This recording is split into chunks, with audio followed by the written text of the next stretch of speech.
You've driven past a weigh station hundreds of times without thinking twice. Trucks pull in, maybe a brief stop, then back on the road. Routine. Boring. Not worth a second thought. But what is actually happening inside that stop, and what the federal government does with the information it collects there, is something most people have never considered. Right now, a federal database knows where every commercial truck driver in America was at every minute of the last 8 days. Not approximately. Exactly. Which highway, which rest stop, how long the engine was running, and whether any of that matches what the driver reported. That data does not disappear when the inspection ends. It feeds a permanent file that follows a driver for the rest of their working life, shaping where they can be hired, what they can earn, and whether they have a career at all. The obvious answer to why this system exists is safety, and you are not wrong. But that is only about 1/10 of the real answer. The full story involves a paper log so routinely falsified it earned its own nickname, a federal legal battle over whether installing a tracking device in a workplace required a warrant, and 4 separate permanent databases that most people outside the industry have never heard of. Let's start with what everyone gets wrong. Start with what the rules actually say. A commercial truck driver carrying freight across state lines operates under hours of service regulations that have existed in some form since 1938. The current version is precise in a way that most people do not appreciate. 11 hours of driving, maximum after 10 consecutive hours off duty. No driving beyond the 14th consecutive hour after coming on duty, no matter how much of that time was spent at a loading dock or in a rest area. A mandatory 30-minute break if 8 hours have passed since your last off-duty period. And a hard cap on weekly hours, 60 hours over 7 days or 70 hours over 8, that resets only after a full 34-hour restart off-duty. These are not guidelines. They are federal law, enforced by the Federal Motor Carrier Safety Administration, known as FMCSA, with violations that carry real fines and for serious or repeated offenses can get a driver placed out of service on the side of the road. The reason these rules are so specific is the reason they exist in the first place. Fatigue. The Federal Motor Carrier Safety Administration's large truck crash. A causation study found driver fatigue was a factor in roughly 13% of large truck crashes. The National Transportation Safety Board has cited fatigue as a probable cause or contributing factor in some of the deadliest commercial vehicle accidents in American history.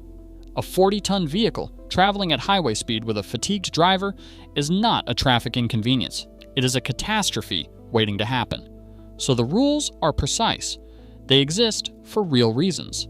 And they require documentation, a record proving that every driver, in every truck, on every run, actually followed them. But here's the part that does not follow immediately from any of that. For most of trucking history, from 1938 well into the 2010s, the only record the government had of whether a driver followed these rules was a piece of paper the driver filled out himself, alone in his cab, with no one watching. And here is where it gets genuinely strange. The government knew exactly what was happening to most of those pieces of paper. Truckers called them comic books.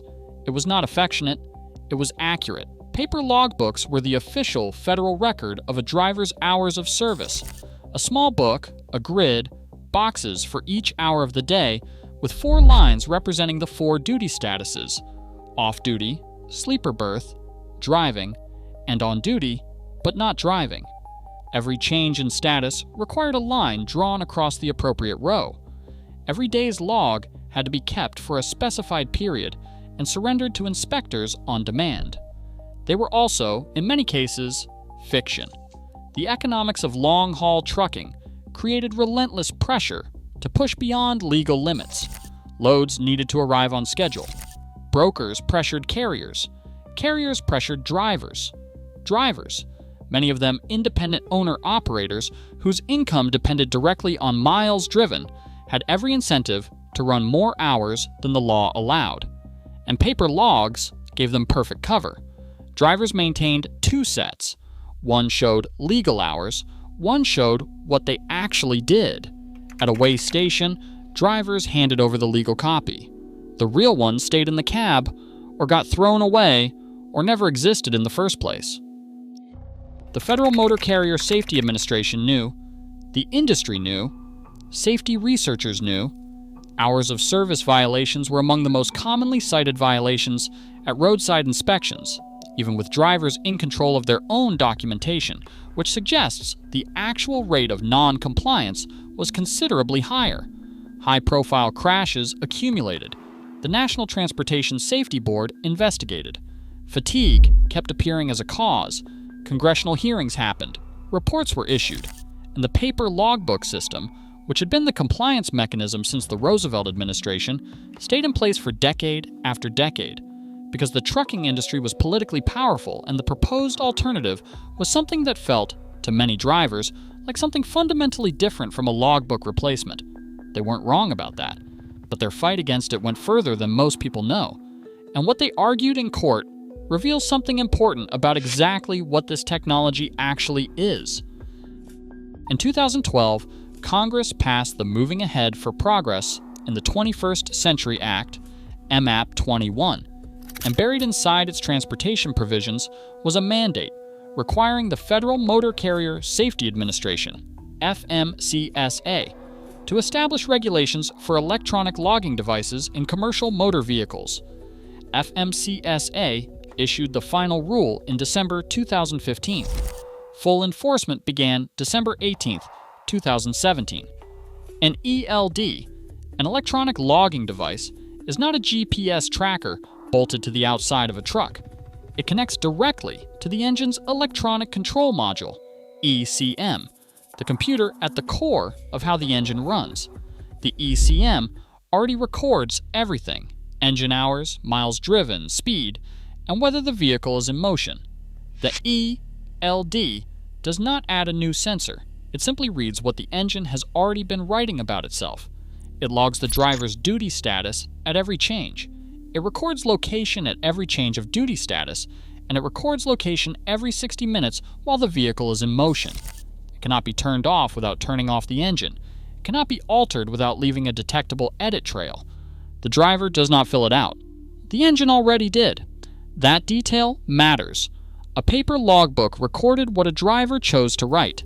An ELD records what the engine actually did.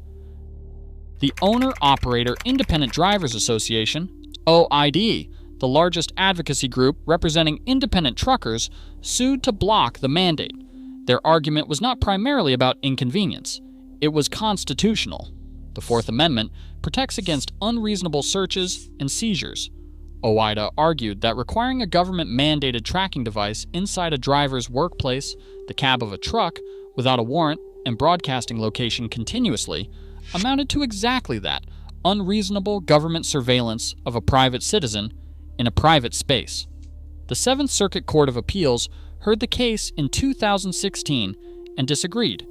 The public safety interest in preventing fatigue-related crashes was substantial. The privacy intrusion in a highly regulated industry that already required physical logbooks was limited. The mandate stood. The Supreme Court declined to hear the appeal. But here is what the legal debate pointed toward that most coverage of the story missed entirely. The electronic logging device, ELD, is not just a logbook that cannot be falsified. It is a data source. The data it generates does not stay in the truck, or even in the inspection report. It feeds something much larger, and that something is what most truck drivers know about, and most people outside the industry have never heard of. Every roadside inspection in America feeds a single federal database. Every violation, every crash report, every failed compliance check is tied not just to the carrier that owns the truck, but to the individual driver who was behind the wheel. That database is the CSA program: Compliance, Safety, Accountability, and it has been running since December 2010. The scoring system behind CSA evaluates drivers across 7 categories: unsafe driving, hours of service compliance, vehicle maintenance, controlled substances and alcohol, driver fitness. hazardous materials, crash history. Each category gets a percentile score updated monthly as new data comes in. A driver with a high score does not just have a mark against their current employer, they carry that number. But CSA is only the beginning of the architecture. The Pre-Employment Screening Program, PSP, gives motor carriers the ability to pull a specific driver's safety history before hiring them. 5 years of roadside inspection data, 3 years of crash data, all from the National Repository of the Federal Motor Carrier Safety Administration, FMCSA. Any serious carrier can query this before making a hiring decision. Many require it. A driver with a significant inspection history does not just have a conversation to have with one employer. They have a record to explain to every employer for years. Then there is the DAC report, administered by HireRight. The DAC functions like a credit report for the trucking industry. It records employment history, reason for separation, accident history, drug and alcohol test results, and rehabilitation status. It is maintained under the Fair Credit Reporting Act, which means records stay for 7 years. Major carriers report to it and check it as standard procedure. Among truckers, a negative DAC entry has its own verb. Drivers say you got DACAD. That means you know what it will do to your next job application. Since January 2020, there is also the Drug and Alcohol Clearinghouse, a real-time federal database mandated by the MAP 21 Act that required ELDs. It contains the name of every CDL holder who has committed a drug or alcohol violation. Employers must query it before hiring any CDL driver. They must query it annually for every driver already on staff.